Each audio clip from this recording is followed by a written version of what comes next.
All right, folks. So it's welcome back to the Centenarian Project. It's a very cold good morning in Sydney, a much warmer good afternoon to New York. We're at episode 17 and we're 1 week closer to being pain-free at 100. I love it. I love it. What's happening, my man? And just another day in paradise. It's pretty cold here in the morning. I think our days are starting to turn a little bit. So August is a bit of a transitional month, I suppose. By September, we're starting to get the jumpers off, get the T-shirts back out. But yeah, it's still pretty damn cold in the morning. So we're just getting by. Yeah, we were talking off camera. Well, technically on camera, but we were talking off camera about, me growing up in Chicago in the Midwest and in the States here. And talking about getting it down to, negative 17 Celsius. It's about 0 Fahrenheit for my North American listeners out there. And that's when it's cold, in my opinion. So Chris and I have a little bit of a different understanding of what is and what isn't cold. Well, we've talked before about the many benefits of being bald, right? But I'd have to say that a very cold winter does not lend itself well to the bald man. No, you've got to have your go-to beanie. You got to have your go-to cap. It's great in the summertime, summertime, when you can let some of that heat dissipate really, really efficiently from the top of your head. But when we start looking at winter, you've got to make sure that you've got a lot of hoodies, a lot of beanies, everything. Well, summer for me is actually brings its challenges as well, because I have to say I've had some of the worst sunburn of my life on my head, and it's not cool. I went to a music festival years ago. I was still a rookie bald man. I hadn't been bald for all that long. And so we were on the beers for most of the day, which I guess has that effect of not really thinking too much about what else is going on around you. It was a very overcast day, sitting in a stand, watching bands play and whatnot. Man, I got brutalized. I woke up the next day just absolutely destroyed, and blisters, everything came after that. It was shocking. It's shocking. So since that day, I've been fairly diligent about how I protect my head. Yeah, I grew up, my father was bald, or still is bald. So it's just one of those things where he never left the house without a hat, especially in the summertime.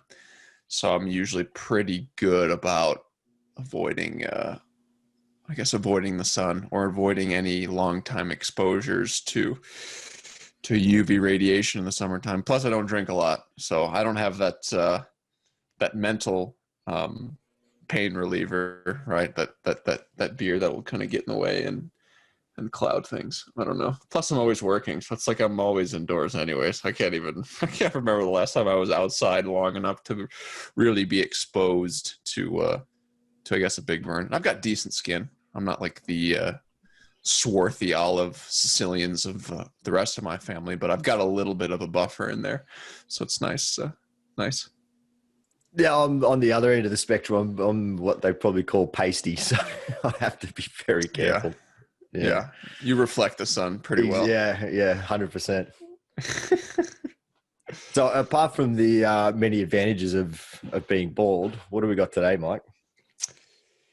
Yeah, well, it's a concept that is no one's unfamiliar with, but people really don't think of it when it comes to healthcare all that much, or they don't consider it as much when it comes to healthcare, and how usually an item that is priced the cheapest is not the highest quality, right? We can deduce that from, a vehicle, from a toothbrush, even from, whatever other good or commodity or service that you want, right? If you're a business owner, you probably don't want the cheapest, most inexpensive accountant, probably don't want the cheapest location.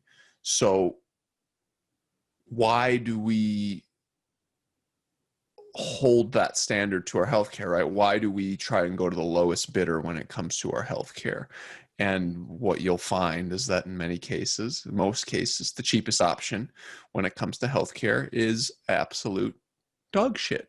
So, you and I get a lot of complaints about prices. I'm sure I'm starting to get a little bit more as my prices start to increase relative to the amount of people that I get, relative to the amount of time it takes for me to get them better. But yeah, and we touched on a little bit last week how we don't want to be the cheapest, right? We want to be a service that's not more expensive, but we want the service's price to reflect the efficacy of the actual treatment. So yeah, healthcare that goes to the lowest bidder, it's shit, man. Yeah, I think you said it beautifully. It's got to reflect the value, because there's a lot that goes on behind the scenes. And if it's not priced appropriately, it's not a viable business. You and I got to eat. We've got to keep things afloat. It's not good enough just to barely sort of get by and still put in all the work to develop professionally and further those skills and keep those outcomes getting better, getting quicker, getting more efficient. All of those things. It needs to progress. So like anything, it's going to cost something. That's just the reality. And it's a really weird sort of human psyche, human reaction kind of thing. We want to pay more for the things that we value higher. Yet as the person doing the selling, we almost want to give it away for less because we think that we're going to drag people in more. So there's this weird kind of thing on both sides. But, I think for you and I, we kind of have to just be confident in what we do and kind of stand by that. And man, that's hard sometimes. That's, you see all the ads that are out there for, like, I don't know what you guys call them. We have like coupons and scoop-ons and Groupons and, all these things where they sort of go, look, we normally charge $149 for this package, but today it's only $29 and all that sort of thing, just to get people in. That's probably not the patient that you want, because they're probably coming in for that deal and then they're gone. But yeah, healthcare that goes to the lowest bidder is shit, because the person that is generally charging the lowest price, it's a very short-sighted game, right? Yeah, and the way that I like to look at it is healthcare that goes, so the cheapest healthcare is probably making the doctor a disproportionately large amount of money as well, right? So you look at things that are cheap, what you would quote unquote call cheap relative to the rest of, I guess, the pool of goods within the same category. And those are the companies and the services and the doctors that are actually making more money than you and I, in a crazy way, because they're banking on volume, right? And they can get a good amount of volume without having to invest into the quality, still make a ton of money, not get that many people better.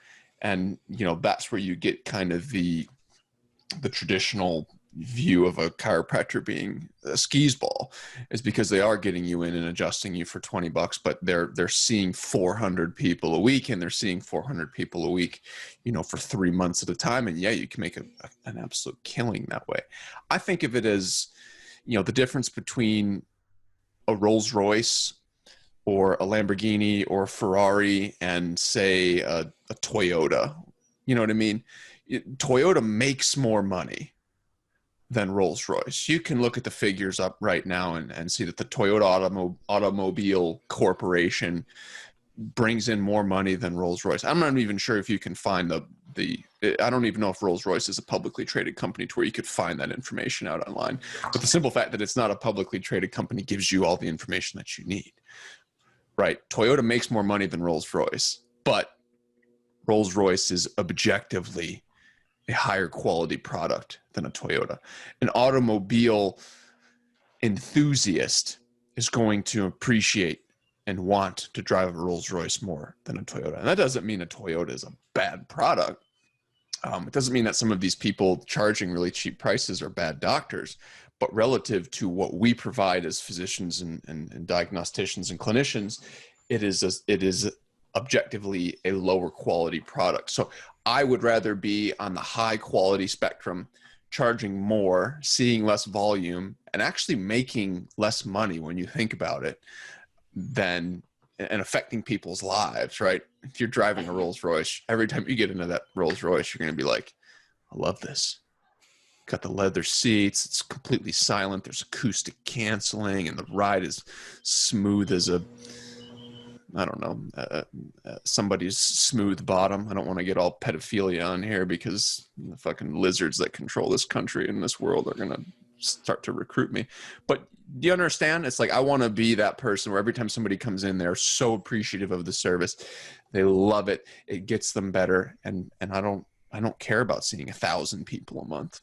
I'd rather see 100 people a month and fix their lives and go home and eat and buy my fiance nice things than do anything else. So that's what's going through the mind of a practitioner when they're lowering their bid, quote unquote, right? They just want to see a bunch of people. They don't even have the brain space to care if you're better. Sure, they're going to celebrate in your victories, but yeah, who would you rather see? Yeah, there's a whole spectrum of that across healthcare, across the space of healthcare that we're in. There's practitioners that fit all along that continuum. There's that very high volume people that you touched on there that do want to see, you've heard stories of people that see between 40 and 50 patients a day. That's a lot. That's, if you do the maths on that, that's not a lot of time with each one. And you would have to think that's probably not sustainable as well. Sustainable at high quality. It's right. Not sustainable. Right. So, we talked about last week about getting off the injury merry-go-round as a patient and trying to, take control of the situation and actually commit to solving a problem. And so I guess shopping around for those cheap hits, those cheap fixes, those $20 sort of rack 'em crack 'em kind of deals, that's still stuck on that merry-go-round, really. But it's all out there, isn't it? It's all part of the landscape. Yeah, I mean, if you were, how do you want to put this? What's the saying where it's like, buy nice, buy once, buy cheap, buy twice? To where it's like, if you're going out there and let's say you're getting married and you're registering for your wedding, right? Something that I'm very akin to right now. I'm experiencing this right now. I want a set of knives, right?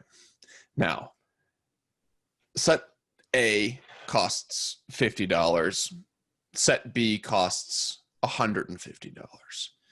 Now, what are the chances that set A is going to last me a lifetime versus set B, right? What are the chances that A is higher quality than B? Probably minimally, right? To where, you're only looking for that solution at one point in your life. You want to bank on choosing the more expensive service in most cases. And obviously you can trick people with clever marketing and things like that. But it's like, if you want to just make a decision and be done with that decision for the rest of your life, you're going to go with the more expensive option there. If you want a suit to last you forever, are you going to go off the rack at Kohl's? Right? I don't know if they have Kohl's in Australia. We have Kohl's, but it's more like a supermarket, a grocery supermarket. Got it.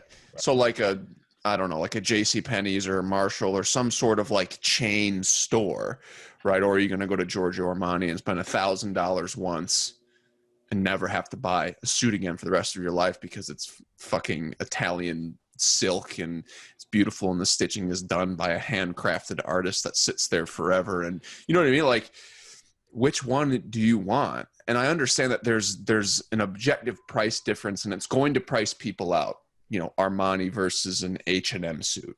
It's not everybody can go for the Armani. But if you have the opportunity to buy that Armani suit and you have the means to take care of it and you're not going to gain 50 pounds in a year, then you want to go with that, right? You want to go with the master, the person that's dedicated their life. And because of that, it's reflected in the price.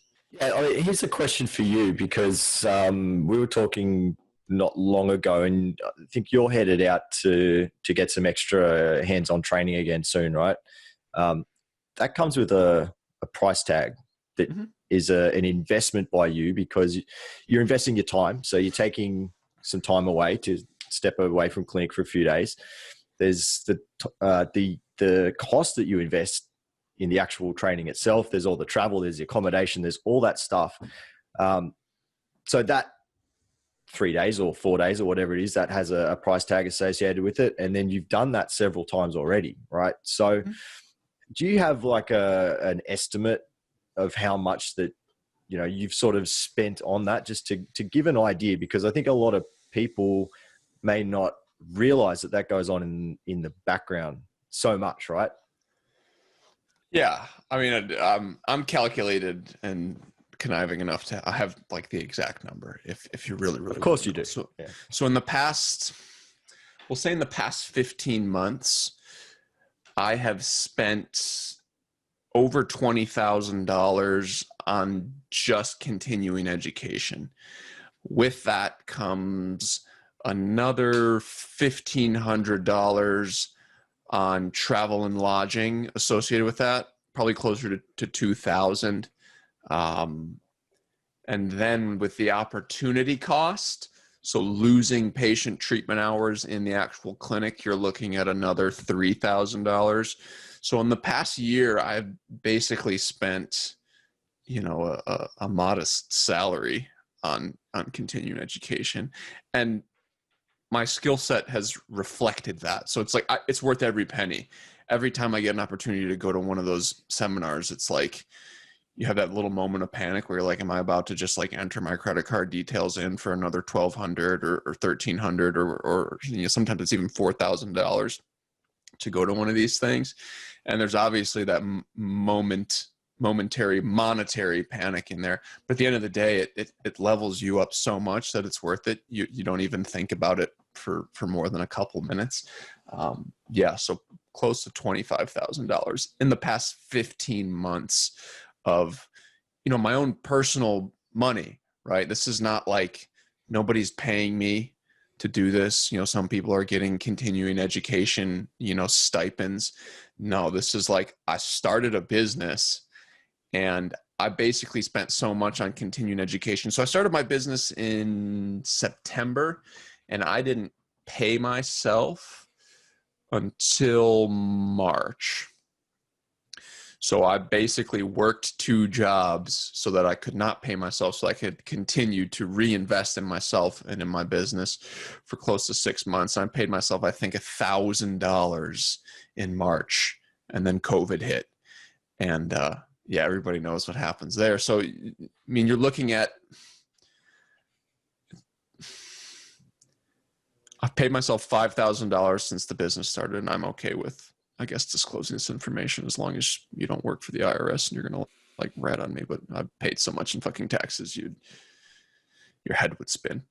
So I've paid myself $5,000 and I've spent $25,000 on continuing education. So I'm at, I'm at a 20% rate of paying myself, but it's all going to change very, very quickly. I mean, I could, at the end of the day, I could pay myself handsomely and figure it out and be okay. But I've just invested so much back into the business, and that's what needs to happen. And if your doctor's not doing that, you're in trouble, right? You are. If you're in Sydney or you're in New York and you're not going to me or Dr. J in Long Beach or Dr. Chris over in Denville, your provider's not doing that. You know, same thing with you. Yeah, look, I was lucky enough to get to that training once in March before COVID kind of shut us down. And, you know, I can say for sure that you go through that process and you come back and everything gets better in terms of what you can do. 100%. There's absolutely no doubt. It's, you know, it's a big upgrade. And so for you, having done that process, you know, several times now and having invested a lot of time and a lot of money, the outcomes that you've been getting for your patients since then are going to be so much more valuable than they would have been before it. So, you know, yes, there's a price tag that people pay when they come in and they get that service from you and that outcome, but they're actually, every time you're going and investing in yourself, you're actually reducing the time that people are going to have to spend with you. Mm-hmm. So the investment that you make in yourself is actually saving other people money, for sure. Saves them a ton of money. And it's, well, take for instance, you know, I had somebody come in and she drives from the Upper East Side, which is it's a decent commute, right? It probably costs her almost $30 to $40 to get to me. She comes to me 3 times a week. For the past 2 weeks, we're kind of simultaneously working her shoulder and her lower back at the same time, only because there is a time component to this. So her schedule picks up in October. So she's like, let's get everything done. I'm going to come in as much as I can. Anyways, lower back, she's a personal trainer. I think it was 5 visits. Her shoulder is going to be another 3 or 4 visits. So it's like I'm fixing 2 areas in less than 10 visits. It's actually bad from a business standpoint for me. But it's one of those things where that's just the nature of the beast, right? I mean, you can fix people's plantar fasciitis that they've had for 15 years in 10 visits, and you can fix lower back pain for 15 years in 12 visits. And it's absolutely absurd. If you come into my office for a new patient visit, 80% of the time I am absolutely certain of what's going to go on and how everything's going to change. Another 15% of the time I have like a shadow of doubt. I'm like, there's a chance that this doesn't work. And then 5% of the time I'm like 50-50, but worth trying out, right? So you've got a really good chance that I'm 95% sure that I know what's going on. And that comes with going to these places. It comes with seeing people. It comes with, you know, thinking about things at night. Right. It comes with, you know, spending time watching videos and understanding and learning, you know, sclerotogenous pain referral patterns and the dermatologic nerves and everything like that. So it's like, I've invested so much time, so much money. I've put my life on hold for this, right? I'm 29 and living with my in-laws, right? Because I chose to not move out, because I wanted to run my own business and open my own business in such a way that I knew nobody was going to get in the way of that. So it's like I've sacrificed everything. I've sacrificed health and happiness in relationships. You know, I moved from Chicago and abandoned my family and abandoned my friend. I wouldn't say abandoned, but I left my friends and family to pursue this dream. So it costs what it costs. And if you don't want it, it's okay. I love you as a person, as a human being. I hope that you find your solution, but it's not going to be me. I've had to have this conversation a few times this week because every one of my patients is going to go from $45 to $55 starting September 1st. So I've had to bring it up a few more times than normal. I've sent emails out. I've done the whole shebang, Instagram posts, yada, yada, yada. But saying, hey, I'm going to 55. Most people are like, cool. Some people's like, and I have to be like, listen, that's the price. I've given up too much to be less than $50. Take it or leave it. And it sucks that you have to have that conversation with people, but it's the way. I've literally told people, I was like, it's 10 extra bucks. It's that or hurt forever. And they're like, okay, I'll schedule next week. Right. I mean, it's just the skill set and the swagger that you develop from all the practice and all the time that you've invested. So yeah, it's a confidence factor, I think, especially for you, right? Because you've got those runs on the board now. You've had the experience of going through the process of the education you've treated these conditions. You've got the clinical experience now to be cool with that, to be able to stand there and to be able to say that's what it is. That's not always the case though, right? Because earlier on, you're sort of like, yeah, you're going to have to pay this much. You know, It's hard. It's hard at first. You know, I hated talking about money early on. I still hate it. Like, you know, I wish it was easier. I think some people are just much better with that, and then some people are maybe a little bit more sort of, oh shit, and that's probably me. But you know, that does change. That changes with experience. That changes with the confidence that you've seen more things, you've seen more scenarios play out. You start to recognize patterns. You start to, you know, just to have the confidence to kind of say, look, this is what's going to happen. This is likely how much it's going to cost, and this is what I can do to help. And if you want it, you want it. If you don't, I'm still good. Yeah, and a lot of people, including you and I, have certain stories that we tell ourselves, you know, as it pertains to money. It's a big point of contention, right? From a psychological standpoint, it's ridiculous. You know, how many fights did your parents get into growing up about money? Right? I don't know. I don't know the answer to that. I know that my parents got into fights about money. So for me, I was almost overly conscious of it, right? I grew up in a situation where, you know, for the first 15 years of my life, I never had to worry about anything like that. And then things happen and all of a sudden money's tighter. And now all of a sudden I'm acutely aware of it, right? I've lived both sides. I've lived the upper white middle class suburban life, and I've lived the, oh shit, I've got to be really, really conscious of what I spent. So at the beginning, for me in particular, I was dealing with those scripts in my head. And I was dealing with the big A bomb, right? Afford, right? Can't afford it, can't afford it, can't afford it. So I had to stop in my own personal life talking about things that I could and couldn't afford. I stopped using the word afford, and it helped me to get over a lot of those money scripts, because it's not there are very few things that as a human being, you know, you physically cannot afford, right? I can't afford a Rolls Royce. I can't afford a house in the Hamptons with, you know, beachfront property and things like that. But there are a lot of things that are expensive that I can afford. I'm just choosing not to use them. So that's something that took a really long time for me, is to say, yeah, instead of I can't afford it, it's I'm choosing not to prioritize, you know, I'm choosing not to put this higher up than it needs to be on my financial life. So that helped me get over a lot of money scripts. It helps me when I'm communicating with patients too. They're like, oh, I can't afford it. I'm like, can you not afford it? Or is it just not a high enough priority for you? And a lot of times people get pissed off and they run away, but every once in a while they're like, you know what, you're right. Like, you get one body, so let's rock and roll with it.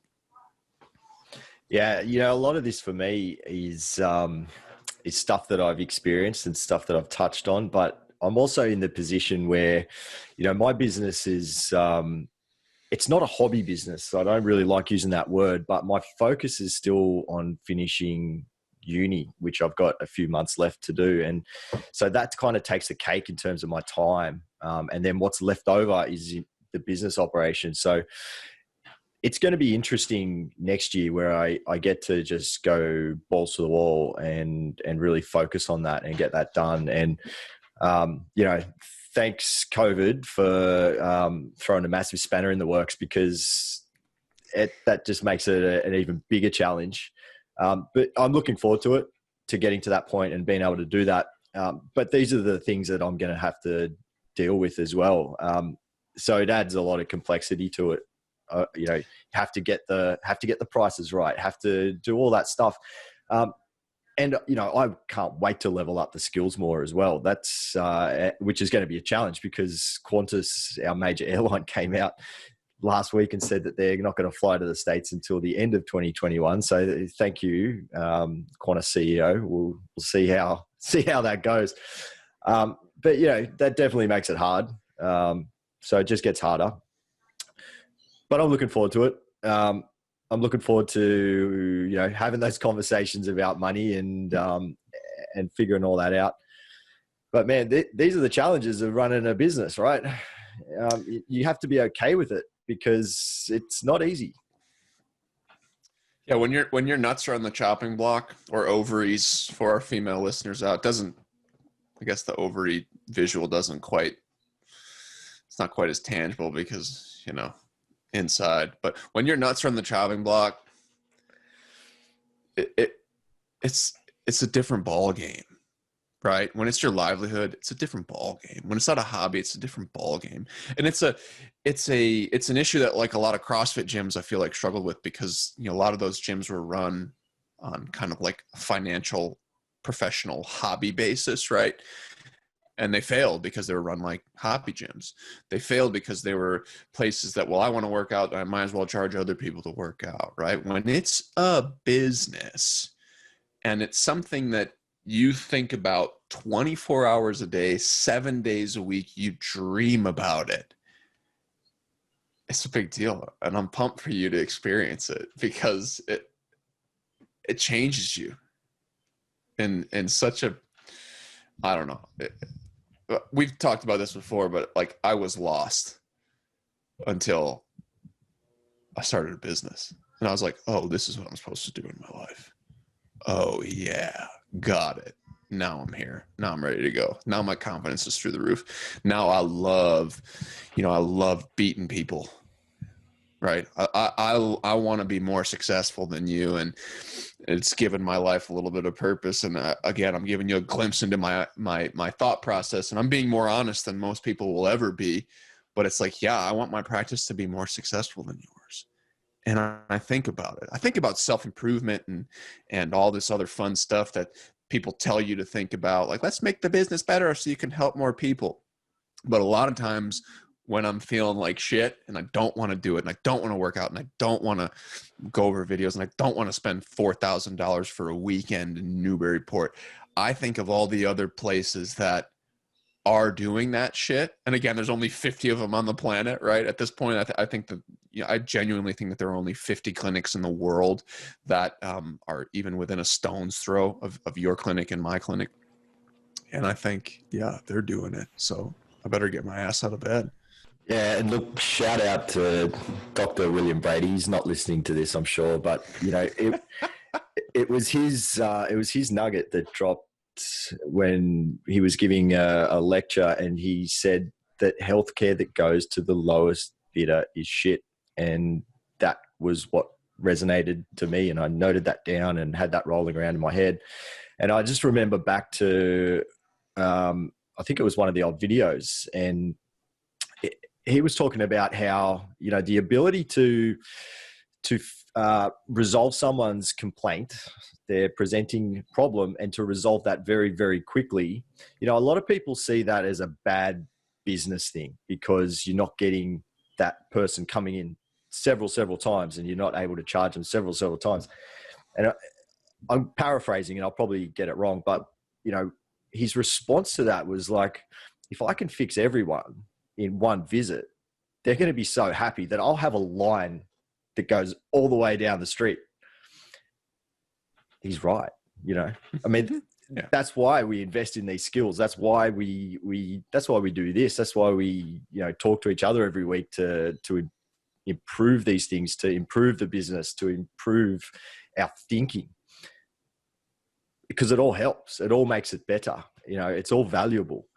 And I'm on a bit of a tangent, but I'm just going to come back to something that you said earlier, because I think it resonated with me a lot, because it's a sort of a, you know, it's a personal story for you. And it's something that I kind of really vibe with as well, because, you know, you said how you put your life on hold essentially, and you've invested so much from a personal point. Apart from just the finances, there's, you know, a lot of sacrifice in a lot of other areas, and a lot of dedication, and just throwing yourself into learning these things, and you know, and that's your life.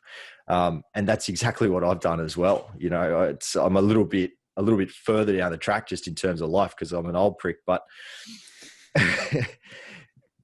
you know, I just put my entire life upside down, you know, and a lot of people have contributed to help make that a reality. But, you know, this is it. This has to work, you know, and I really want it to work. You know, there's nothing that I want more, because I love it. It's, you know, I think it's my purpose. I think I'm suited to this work, and, you know, that's it. That's it.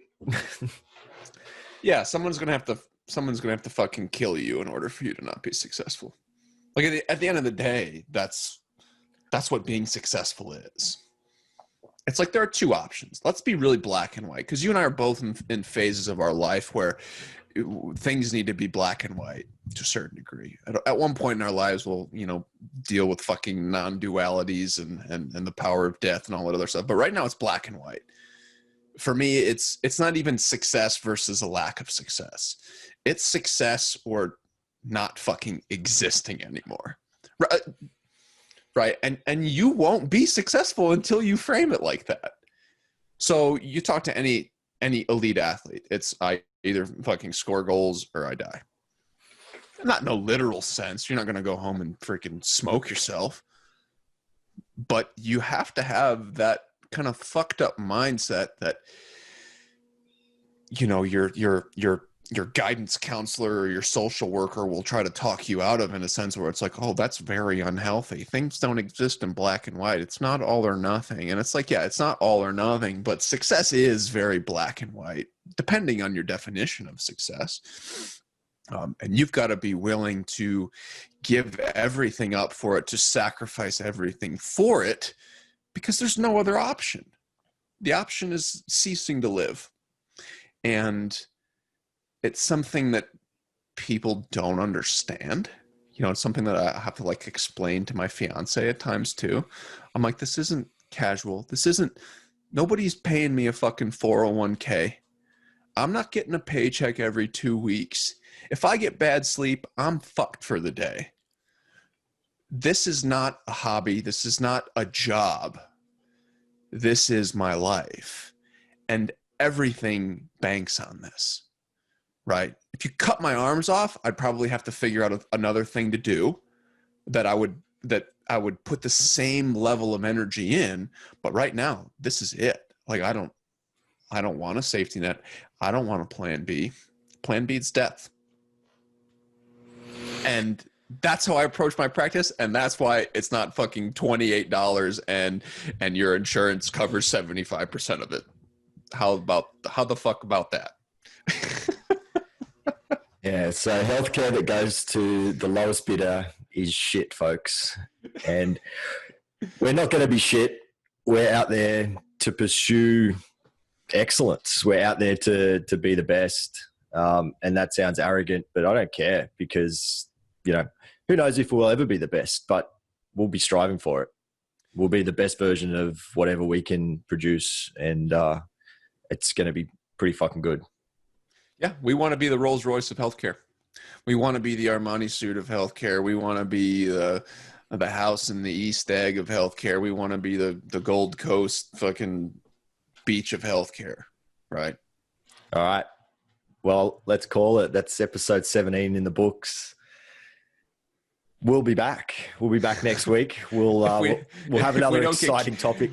If we don't get canceled after that, even if we do get canceled, fuck you. I'm coming back. It is what it is. So there you go. We'll see you next week.